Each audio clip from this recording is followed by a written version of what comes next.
directly on that work. First and foremost, we are united. United in standing up for Canada's sovereignty. United in supporting democracy, and united in defending Canadian workers, businesses, and communities. A big part of today's discussion was about growing our economy and creating good jobs. Premiers have been around the world opening doors for Canadian businesses, and the Prime Minister has been doing the same. Together, we are focused on expanding trade beyond the United States, bringing new investment and creating opportunities for Canadians right here at home. We also agreed that Canada needs to focus on building for the future, that including building faster and smarter. That means cutting red tape, moving major projects forward, and sticking to a streamlined approach so we can deliver major projects that strengthen our economy and into our energy security. Another key focus was internal trade. We all agree. It shouldn't be harder to do business within our provinces than it is to do business internationally. We are all committed to breaking down barriers, improving labor mobility, and getting Canadian goods from food to building materials moving freely across this country. That work will help lower costs, boost productivity for Canadians from coast to coast to coast. We also discussed electricity and energy. Canada is a huge opportunity here. We all agreed to work together to build more reliable, more connected electricity system that respects provincial jurisdictions and supports long-term growth, including the North. The Prime Minister shared the new Canadian electricity strategy will be released soon and provide roadmap to having more sustainable, reliable, and interconnected electrical grid for all Canadians. Public safety was also forefront and center as Canadians expect their governments to keep communities safe. We talked about border security, law enforcement, justice reforms, and we agreed the need for real, visible improvements to Canadians to see and feel. Finally, we committed to continuing this work together. Not just in this meeting, not just like meetings like today, but through regular engagement, including monthly updates throughout the CUSMA process. Today showed when governments in Canada work together as one united team, we can tackle big challenges and deliver meaningful progress for Canadians. That's the spirit we're taking forward from this meeting, and I believe that's the spirit that Canadians want and expect their elected leaders during these challenging times. Once again, I'd like to thank my colleagues and thank you, Prime Minister, for the productive discussion today. Thank you. Thank you, Premier. Thank you, Prime Minister. We'll move to question now. Please make sure to address who your question is to. Ian, first question. Ian Bailey, Globe and Mail. First question to Premier Eby. You went into the meeting this morning talking about treason, given that Albertan sovereigntists are associating with the Trump administration. You said you wanted to have this addressed in the meeting. Was this addressed in the meeting? And also to Premier Smith, if she wants to comment on it, as well as the Prime Minister. Thanks, Ian. Are we good? First of all, I'd like to thank my colleagues. There is a huge issue of priority in British Columbia, which is the extortion threat faced by the people of Surrey. I know it's present in other provinces across the country.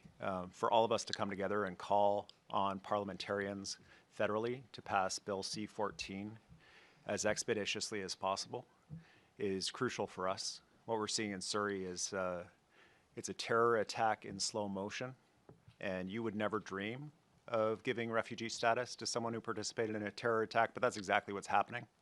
Under our current system, that loophole has to be closed. This is one of the provisions in C-14 that we're looking to get passed. I would also like to thank the Prime Minister for highlighting a key advantage of our country, which is clean, cheap electricity. British Columbia is keen to work with the federal government on regionalization of power grids, supporting our friends of the Yukon, our trade partners next door in Alberta, around clean, reliable, cheap electricity, and that work across the country is crucial to our future. Finally, Ian, to your question, this is a country my grandparents fought for, that many people before them helped to build. It's made up of First Nations who have been here since time immemorial, as well as immigrants who just got off the airplane today with hearts full of hope of their new adopted country. This is a country we have to fight for. And there are lots of people who would like to take it from us. We need to express in this moment, especially when the country faces such a profound threat,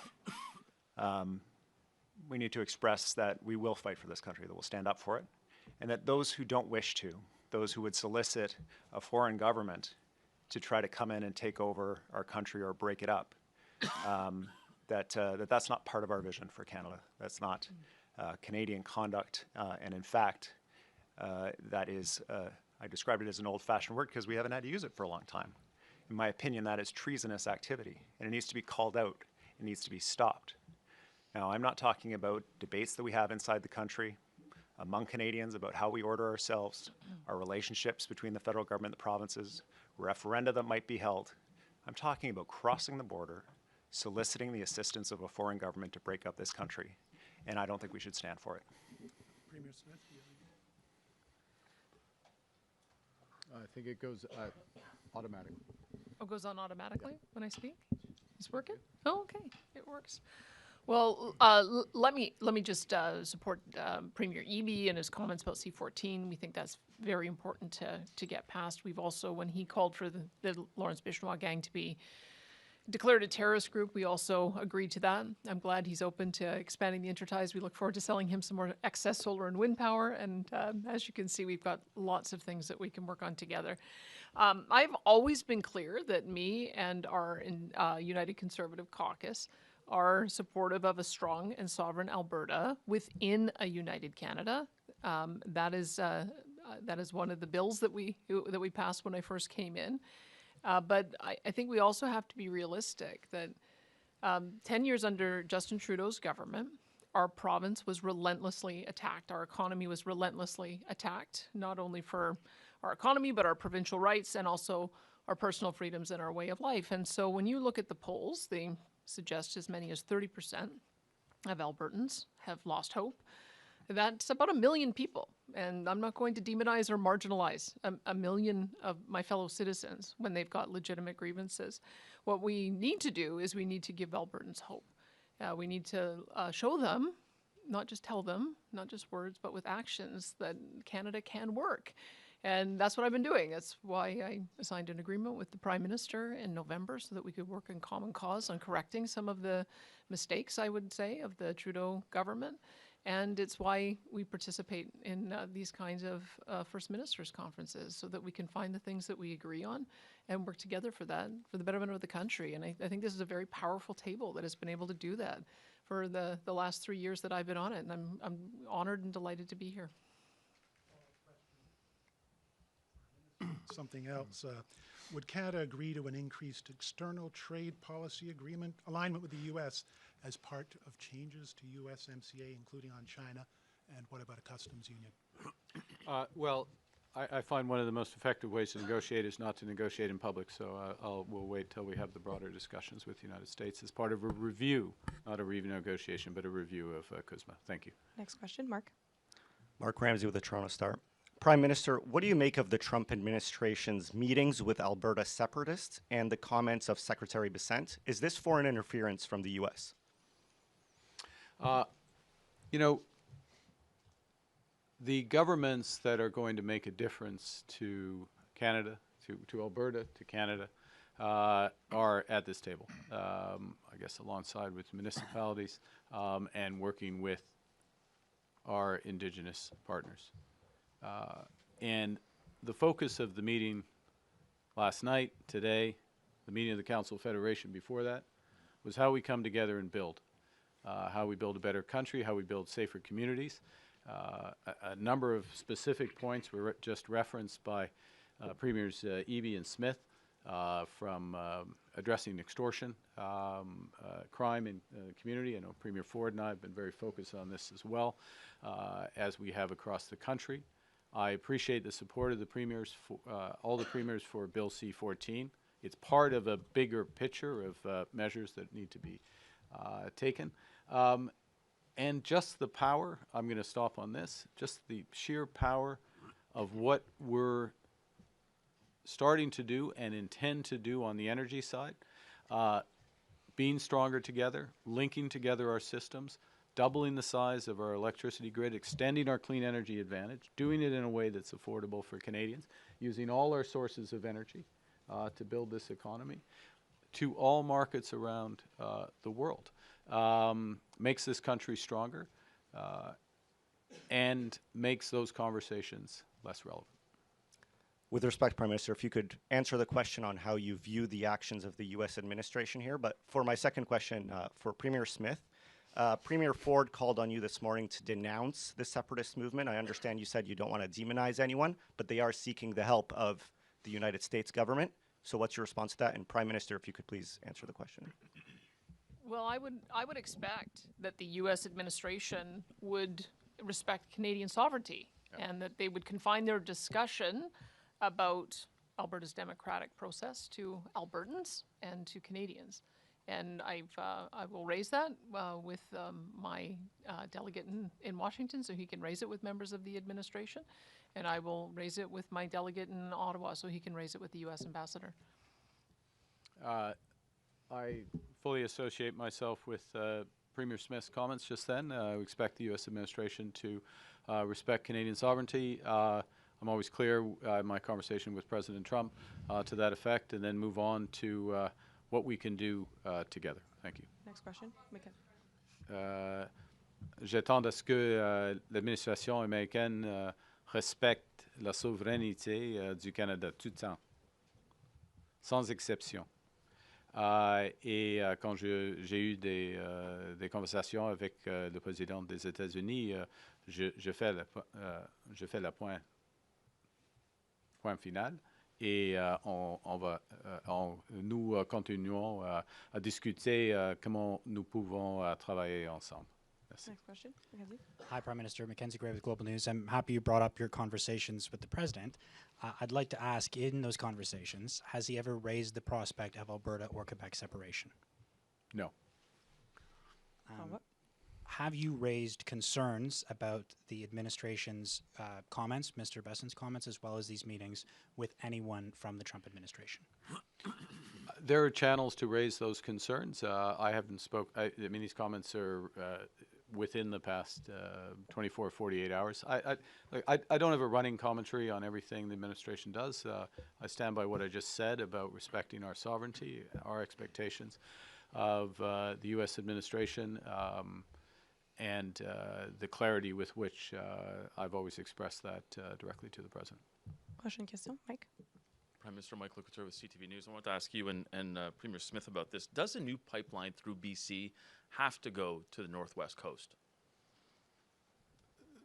Under the I'll begin and then Premier under the memorandum of understanding, which I will reemphasize, as I'm sure the Premier, I'll save the Premier having to do this, but I will reemphasize, has many aspects to it. From cooperation on data centers, cooperation on nuclear power, cooperation on interties, cooperation more broadly, and on creating a whole new industry, if you will, in carbon capture and storage and beyond, has all those aspects. Some of those aspects, as we discussed with Premier Eby, but it was a much broader discussion, areas of cooperation between Alberta, British Columbia, the federal government on many aspects. With respect to a route, and under the MOU, a bitumen pipeline to Asian markets is the way it's described, and therefore the specific routes are not outlined. Of course, work is being done to explore the feasibility of various routes, and there are many factors that affect the feasibility, starting with Indigenous support, as well as technical and economic considerations. So, Premier, I'll pass. I would say that when we look at the impact of the Trans Mountain Pipeline, it has narrowed the differential, which increases revenues not only for us, but also for the federal government, because they get corporate income taxes, and of course all the personal income taxes that come from the workers who have jobs as a result of that extra production. When we began with Trans Mountain, I think the expectation was most of it would go to the United States. In fact, 90% is now going to Asia. And there's, when I've made trade visits and talked with delegates from Asia, they say send us more. And so if the pipeline is already at capacity, I'm grateful that Premier Eby has spoken about expanding the Trans Mountain pipeline. I think that if we could move at pace on that, I think that would be one of the pressure release valves. But for sure, there is an open and robust market waiting for more Canadian energy. I can tell you, I heard the concerns about the original routing of Northern Gateway to Kitimat, and Kitimat is not on the table as one of the ports that we're looking at. There's just too many channels that have to be navigated. It's too complex. But we are looking for a deep water port that does not require a lot of additional navigation. We're certainly talking about marine response if there was ever an issue, and being able to develop new jobs for Indigenous communities when it comes to the tug operations that will navigate the Mount Open Sea. Not only that, but also the potential for a large ownership stake of Indigenous nations in both British Columbia and Alberta. So we are doing our work to put the project together by June, and we are hoping that the federal government can move swiftly on making a decision so we can get down to technical details on that. And I'm very confident that once approved, we will have one or more strong proponents in the private sector willing to work with us to build it. So just to be clear, Premier Smith, as a follow-up, does that mean that it does not necessarily have to go that route? And if Premier Eby would like to weigh in as well. Well, think about the alternatives, I guess. And some of the alternatives are already emerging. Enbridge is expanding its main line, 400,000 barrels. You've got South Bow, which is looking at the old Keystone assets and partnering with an American company to build something in the order of 500,000 or more. There are other projects about moving more to the United States, but I think it kind of misses the point of the exercise. I mean, yeah, I suppose we could sell more to the United States, but why we're all here is we're trying to find a way to trade with each other and help each other and find new markets. The Prime Minister has said, let's try to double our foreign exports. And yes, we're going to continue to work with the Americans and continue to find ways to expand our production. But to find new markets, you have to go through different routes. So that's one. There's also a very interesting potential proposal for oil by rail that would go off the East Coast that we're looking at as well, and that would give us access to European markets. My view, and I know that Premier Canoe would love to talk about Churchill. I won't steal any of his thunder. I hope you do a follow-up on that. But I'd be very interested in talking to him and the Indigenous corporation he created about whether there's an opportunity out of Churchill as well. So my view is north. Oh, and I actually talked to Premier Simpson about the potential to go up north also. So north, south, east, west, we're willing to go in every direction. Thanks. Premier Smith is committed to keeping us updated on her progress, and look forward to that. Thanks. Prochaine question, Mylène. Bonjour, Mylène Crête de la presse. Ma question est pour M. Carney. Qu'est-ce que vous pensez des propos de M. Ford sur l'élection d'un parti québécois? Est-ce que vous considérez, vous aussi, que ce serait un désastre? Bon. La prochaine élection au Québec sera en octobre, je crois. Il y a 9 mois, il y a plusieurs partis. Il y aura des nouveaux chefs des partis. On verra. Ce sera la décision des Québécois et des Québécoises. Ça, c'est le système. Follow-up. J'aimerais vous poser la même question, M. Legault. Vous avez fait partie d'un gouvernement du Parti québécois. Qu'est-ce que vous pensez de l'élection d'un gouvernement dirigé par Paul Saint-Pierre Plamondon? Est-ce que ce serait, selon vous, un désastre? Et considérez-vous le fait que des séparatistes de l'Alberta soient allés aux États-Unis discuter avec des membres de l'administration Trump? Considérez-vous ça, vous aussi, comme un acte de trahison? Bon. D'abord, je pense... D'abord, je pense que c'est aux Québécois, puis seulement aux Québécois, de décider de l'avenir du Québec. Donc, pour cette raison-là, je ne répondrai pas à votre question sur ce qui se passe en Alberta, mais je veux quand même vous dire là, qu'actuellement, il y a une majorité de Québécois qui ne veulent pas de la souveraineté du Québec, et il y a une majorité encore plus grande de Québécois qui ne veulent pas de référendum sur la souveraineté du Québec. On le sait, un référendum sur la souveraineté du Québec, même avant que ça se passe, amènerait de l'incertitude économique. Ça veut dire moins d'investissement des entreprises. Tout ça pour, en bout de ligne, avoir un non, puisqu'il y a une majorité de Québécois qui sont contre la souveraineté du Québec. Donc, mais c'est aux Québécois de décider, seulement aux Québécois de décider. We'll have time for one last question. Dernière question, Michel. Michel Sabat, la presse canadienne. Bonjour à tous. Monsieur Legault, je viens d'entendre vos propos. Je vais faire du chemin là-dessus. Avez-vous demandé à Monsieur Ford et même aux autres premiers ministres de se mêler de leurs affaires sur le sujet de la souveraineté du Québec? Ben, j'ai été plus poli que ça, mais j'ai quand même dit au premier ministre des différentes provinces et territoires que c'était pas une bonne idée, que c'est aux Québécois de décider, puis que les Québécois n'aiment pas, que ce soit M. Trump ou M. Carney ou M. Ford ou peu importe les gens qui sont de l'extérieur du Québec, c'est aux Québécois de décider de l'avenir du Québec. Last follow-up. Et M. Carney, avez-vous l'impression, comme dit M. Saint-Pierre Plamondon, qu'un vent de panique souffle au Canada vu l'importance du Parti québécois dans les intentions de vote? Non, pas du tout. Ça n'existe pas. Qu'est-ce qui n'existe pas? Nous sommes une démocratie. Il y a des élections, des décisions, comme M. Legault vient de dire. Le prochain gouvernement du Québec va être décidé par les électeurs québécois. C'est clair. On travaille. OK. Au fond, quel est le message d'aujourd'hui? C'est un message d'une équipe.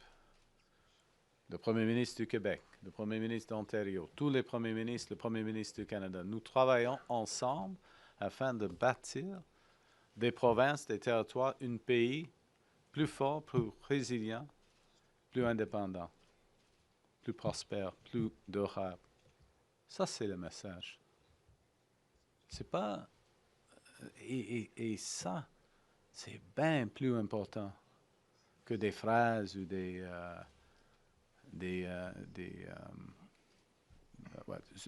phrases, quelques mots des politiciens, n'importe quel politicien.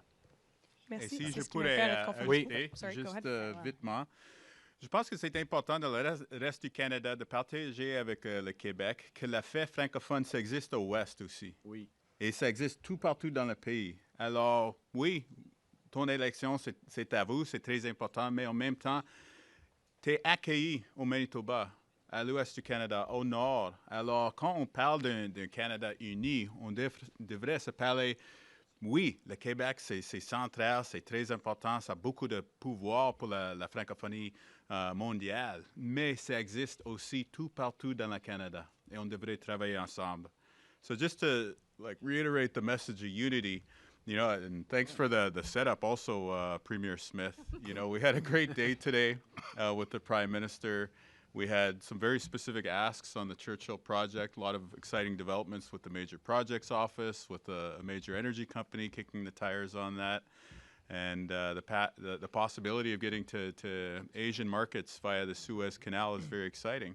And I want to say thanks to the Prime Minister publicly, because we had a few kind of very specific asks about moving some paperwork along, finding some resources for our Indigenous governments in Manitoba on the First Nations and Métis side to be able to participate in the Crown Indigenous Corporation that we're going to use to commercialize this thing. And I think now is a time where you're seeing creativity and you're seeing collaboration and you're seeing working together, whether it's across provinces and territories, federal, provincial, Indigenous, provincial, Indigenous, federal, municipal. Everybody's working together because we love this country so much. And I love the fact that we come out here at every press conference and there's always, trying to find the divisions and trying to find the things that we're not united on. They want there to be a heated rivalry between Doug Ford and I. But we're on the same team. I want you to We're going into the corners together. I want you to just right? take We're that fighting image. for Team Canada. The heated rivalry between Doug Ford and Wild Canoe. And we're on the same team as well, Mr. Prime Minister. So if you want to lace up the skates, we're going up to Churchill next week, and you're more than welcome to join us as we build up this country, the true north, strong and free. Thank you, Premiers. This puts an end to our press conference. C'est ce qui va faire notre conférence de presse. There's no topping Premier Canoe. I think c'est un bon moment de conclure la conférence de presse. Merci Thank tout le you. monde. Merci d'être venu. This puts an end to our press Merci les conference. autres. Merci. Oui. Thank you. Okay.